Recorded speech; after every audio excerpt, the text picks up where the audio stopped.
Plastic মুক্ত নগর গড়তে চট্টগ্রামে প্লাস্টিকের বিনিময়ে বাজার প্রকল্প হাতে নিয়েছে স্বেচ্ছাসেবী সংগঠন বিদ্যানন্দ ফাউন্ডেশন।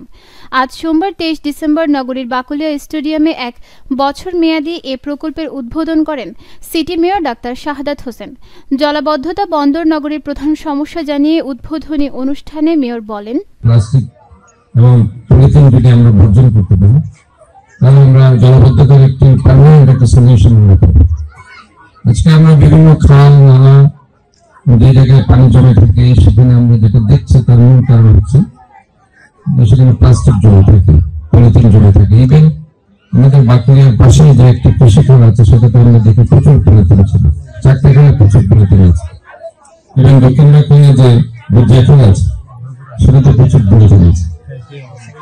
এটা ইনফ্যাক্ট আমাদের জন্য খুবই দরকার যে একটা জনসচেতনতা বৃদ্ধি করার পাশাপাশি আমরা একটা ইনসেন্টিভ দিই যে তারা যে আজকে প্লাস্টিকের পরিবর্তে 1 কেজি চাল, 1 কেজি প্লাস্টিকে 1 কেজি চাল, 4 কেজি প্লাস্টিকের জন্য একটা বড় মাছ অথবা 4 কেজি প্লাস্টিক দিয়ে একটা বড় মুরগি পাচ্ছে, এটা বিশাল ব্যাপার।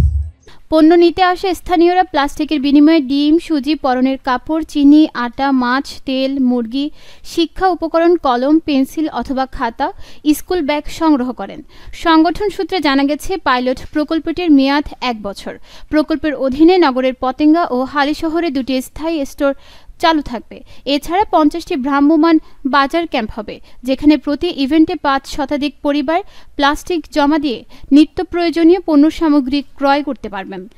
বিদ্যানন্দ ফাউন্ডেশনের বোর্ড মেম্বার জামাল উদ্দিন বলেন, এই প্রকল্পের আওতায় আমরা প্রতি বছর 2 লাখ কেজি পরিত্যক্ত প্লাস্টিক সংগ্রহের টার্গেট করেছি। নগরীর প্রতিটি ওয়ার্ডে এই ধরনের আয়োজন করা হবে।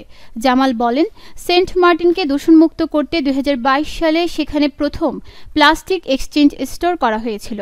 সে উদ্যোগটি সফল হয় দেশের বিভিন্ন অঞ্চলে এ উদ্যোগ চালু করা হয়েছে। কক্সবাজার জেলা প্রশাসনের সহযোগিতায় কক্সবাজারে এবং স্ট্যান্ডার্ড চার্টার্ড ব্যাংকের সহযোগিতায় দেশের বিভিন্ন অঞ্চলে এই প্রকল্প চালু করা হয়েছে।